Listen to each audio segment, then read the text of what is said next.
Hi, Rob B here with Rob D, and you are listening to the Property Podcast. Now, picking the right investment area is always important. But do you want the area with the lowest rental arrears? Or are you going to invest in the area where 1 in 4 tenants are in arrears? And where are all these areas? Well, in this podcast, we find out.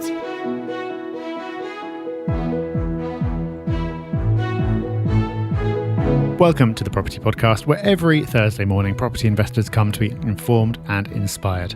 Now, we love getting geeky and digging into a bit of data, and we've got the perfect opportunity to do that this week. You hear a lot about what's happening with rent arrears, and a lot of that data is a little bit suspect. But today we've got an in-depth report to share with you that will help you get to the truth of what's really going on out there. And stick around to the end of a Hub Extra, because we've got a really simple little tool that's going to make your online browsing experience a little bit more pleasant.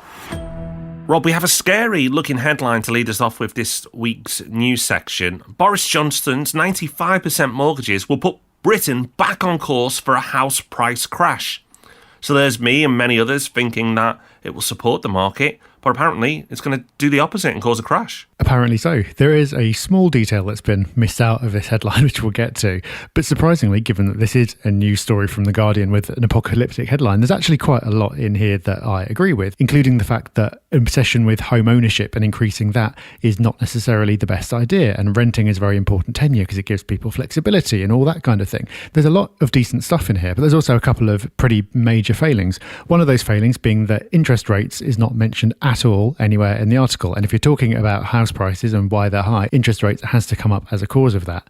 But the bigger omission, Rob, is that if you read the headline, you think, 95% mortgages will bring about a crash, therefore they'll bring about a crash from here.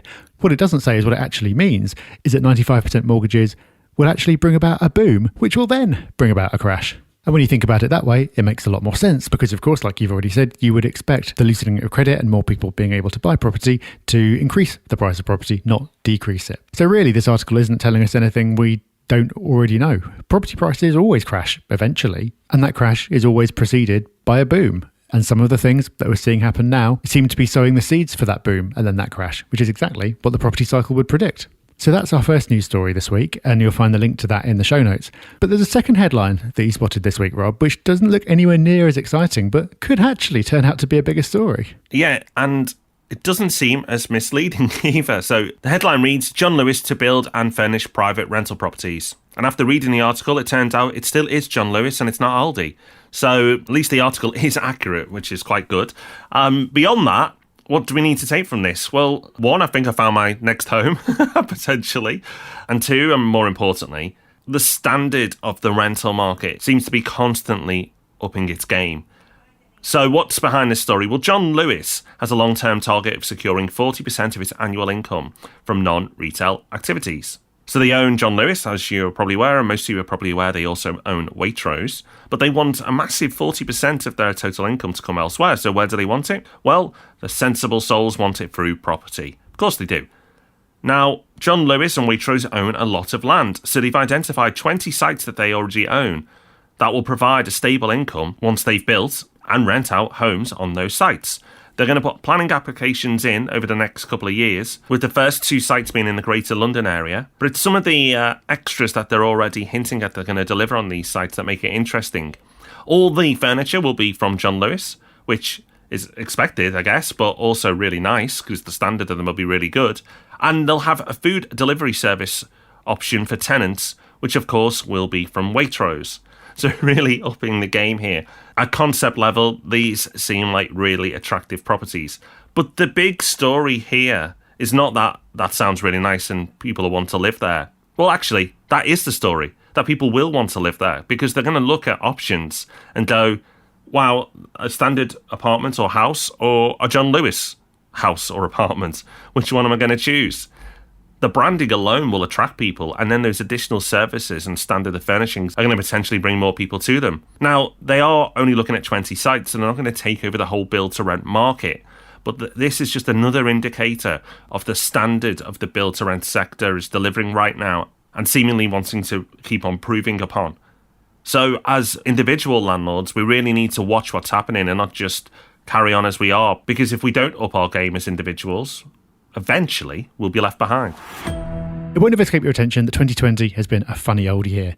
We've just been talking about the impact that COVID has had on house prices, and I think it's fair to say it's been kind of the opposite of what people thought it would be at the outset. But house prices are just part of the story, and in terms of the day-to-day, month-to-month business operations of your property investment portfolio, it's not even the most important bit. The impact of COVID on rents and rental arrears in particular is a really important area. Understandably, more tenants have been struggling to pay their rent than ever, and the government has brought in unprecedented measures that make it very difficult or impossible to actually take action against tenants who are in arrears, even if you wanted to. But what has the impact of COVID on rent arrears actually been? It's hard to pick your way through the data, and there's lots of different surveys out there saying contradictory things. But we've recently seen a report from PayProp which gets into this data, which we're going to be talking about in this episode. The reason that this data is interesting is that PayProp is a technology provider to letting agents, and they end up seeing the actual data of all the transactions that go through their letting agent clients' accounts. So the data that they're reporting here is based on tens of thousands of actual transactions that have happened over the last 6 months. So it's not what a survey of 100 random landlords have told you. It's not about how people are feeling. These are actual numbers showing what's really happened at a decent scale. So that's why it's worth looking at these findings in a bit more depth. And there's some really interesting stuff in here. So let's start by looking at the percentage of tenants in arrears. There's some really interesting data here. So back in January, 9% of tenants were in arrears, which I actually think is pretty high. And that number rose up to 15.8% in May. And that makes sense. You know, we had COVID, things really kicked on, and people started to worry about their jobs, and some people started to lose their jobs. So that rise is expected. Now, it's come down a little bit since then, and the percentage of tenants in arrears today, as we record this, is 14.1%. So it's heading back in the right direction. But where will it go from here? We've got the furlough scheme ending, Brexit's on its way. What's going to happen next with the numbers? That's the big unknown, really. So we've seen the rate come down slightly, and you could say, well, that's potentially because some people thought that they might lose their jobs or they were worried, and so they started withholding rent to be on the safe side. Then it turns out they're okay, and so they've started paying again, or they've come to an agreement of some kind with the landlord. So that's why it's come down a bit. But whether it will start spiking up again does depend on these job losses and how widespread they are. It's the same thing that we always say when we're talking about house prices and what happens next. How people are doing and how people are feeling is going to depend on what happens with unemployment. So when we start getting data from October onwards, I think that's going to be really instructive to keep an eye on. But I was also surprised, Rob, by the figure from January. The fact that it was 9% before anything happened was a lot higher than I would have guessed. But I suppose that is just 9% with some degree of arrears. It's not saying how much arrears there is, but the level of arrears is something that the report's got some interesting data on as well. So now let's look at the average amount of arrears. So what percentage of rent are people in arrears by? Well, back in January, it was just over a month's rent. So 105% in January. Then that rose in May again to 121%, again expected. But whereas the percentage of tenants has tipped off slightly, this number's increased, and now it's at 127%. But if you think about it, it actually does make sense, because tenants can't be evicted right now. So if people are in arrears and they are struggling financially, that number can tick upwards. That's it. If you're in arrears because you've lost your job or something, then chances are those arrears are going to get higher because there aren't that many jobs being created right now. So again, I think this data is really interesting, but it's going to be even more interesting in a few months' time because now the courts have reopened, so there'll be some evictions taking place, and perhaps there'll be people who've lost employment finding employment again. But like we've said, there may also be people who were on furlough and are now losing their jobs. So it's very hard to predict which direction this is going to go in. But it is really tough for all concerned. Of course, if you've lost your income and you're unable to pay your rent, that is a really terrible thing. But if you are a landlord whose tenants are in this situation, it's not great for you either. And there's not a lot you can do about it. And as we can see, on average, that number is just going up and up. So you don't really need the data to tell you that it's not been a lot of fun for anyone, but the data does back that up. That's not exactly surprising. But there are some interesting surprises when you start looking into the differences in rent arrears in different regions across the country. Yeah, Rob, this is really interesting. This stuff blew my mind. Like, these stats here are unbelievable. I never would have guessed these numbers in a million years. So let's go through them. So in Yorkshire, right now, 11.4% of tenants are in arrears. And that's lower than anywhere else in the UK. although it is up slightly from the norm, which back in January was 8%. Now, most regions are between 12 and 14% in arrears. Okay, so close to the average, as you'd expect. But there's one huge outlier here, and I mean huge. The North East is now 24.2%. So 24.2% of tenancies are in arrears. But what's actually just as crazy is that back in January, it was 21.4%. So it's gone up, but it was starting from a huge number already. A number that, until I'd seen this report, I never would have guessed. Also in the North East, they like being top of the table because they owe more than any other area as well as a proportion of rent. So not just the percentage of people in arrears, but the amount they owe is also high. I know, it's mad, isn't it? And if you saw it on a typical survey that you see, like a landlord association has put something out and asked 500 people and here's what they said, I wouldn't believe it. I would have thought there's something funny going on with the data and the sample's wrong for some reason, because it just seems so far out there. But as we said at the start, this is based on a good volume of actual transaction data. This isn't just what people have said. So therefore, it must be true. And okay, it is only based off the clients of one company. So it's possible that the clients that they have in the Northeast just happen to have a high proportion of non-payers. But it's still too big of a difference, I think, to completely write off as being some weird artifact of the data. And I can't make any sense of it, because when you look at actual rental affordability, it's better in the Northeast than anywhere else. It doesn't just look cheap because salaries are lower. It is actually more relatively affordable. So why would that be the case? The only guess that I've got, and this is a guess, is that maybe you've got a higher proportion of people relying on universal credit, and universal credit gets paid in arrears and it's often stop-start and things go wrong with it. So it's easier for some degree of arrears to build. That's basically the only guess I've got. But Rob, I think this shows a really important lesson, because as a new property investor, you're going and looking at where you can get the best yield, the best return on your money. You'd immediately go for the Northeast. That's where, even though rents are lower, property is a lot cheaper, and on paper, the yields are really strong. But this data suggests that actually collecting that rent might be another matter entirely. You know what, Rob? That's really interesting, because these are the lessons we try and hit home all the time. Because there are certain lessons that we repeat frequently on the podcast. And one of them is don't chase yield to your detriment. If you look on paper, the Northeast is one of the best performing areas for yield. Affordability is great, house prices are low, and rents are reasonable. So, as a property investor, on paper you'd go, let's pile in. But as we've learned, the number of properties in arrears mean that it's costing you, and you could be foregoing up to 25% of your rent each year if you pick an average property. You may eventually get it back, but you might not. So the real yield, the money that you have in your back pocket at the end of each year, could be considerably less. And other areas that don't look as attractive for yield may actually outperform it in real terms. Now, it's not to say avoid the Northeast at all costs. I've got a property in the Northeast. But again, another lesson we talk about on the podcast is buy the best properties in the best areas, particularly if you go into an area where the property prices are cheaper than what you're used to. So the property I've got is right in the centre of Sunderland. It's a penthouse. It was still really cheap compared to other major towns and cities. A huge balcony, and the yield is great. Now, could I have got a better yield? Of course I could have. I could have gone right for the cheap stuff in Sunderland and got myself a much better yield. But I've got myself a great yield, a great property, and I rent it to international students every single year because it's one of the better properties available on the market. But I didn't pay big bucks for it.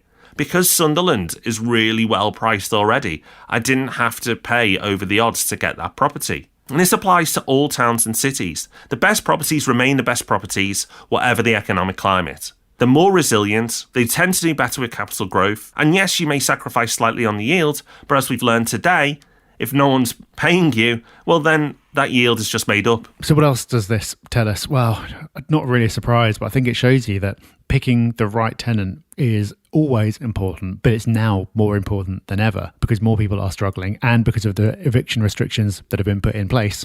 It's much harder to do anything about it. And of course, you don't want anyone to be struggling, and having lost your job and not being able to pay your rent is worse than losing some investment income. But still, as an investor, you don't want that situation. So I think this is a good nudge for investors to take their procedures around lettings and tenant selection really, really seriously if they haven't been up till now. That's either something you need to do yourself, or you need to work with a really good letting agent who can do that on your behalf. A lot of people balk at the idea of paying 10% or so to a letting agent and think it's a lot of money. But if an agent can help you select the right tenant in the first place, and then importantly, if things do get difficult, help to negotiate rent payment or part payment or help you come to some kind of arrangement, then that is super duper valuable. Now, not all agents are good. Many are not. You could even be uncharitable and say that most are not. So just having an agent is no guarantee. But as an investor, it's either your job to do your research and pick the right agent to act on your behalf, or do it yourself and do your research on the tenant and pick the right tenant. But either way, the numbers are showing, and this is not a surprise, but that there is more business risk to you in terms of your income stream now than there was back in January. So it is something to take very seriously. Yeah, picking the right tenant in any market is important.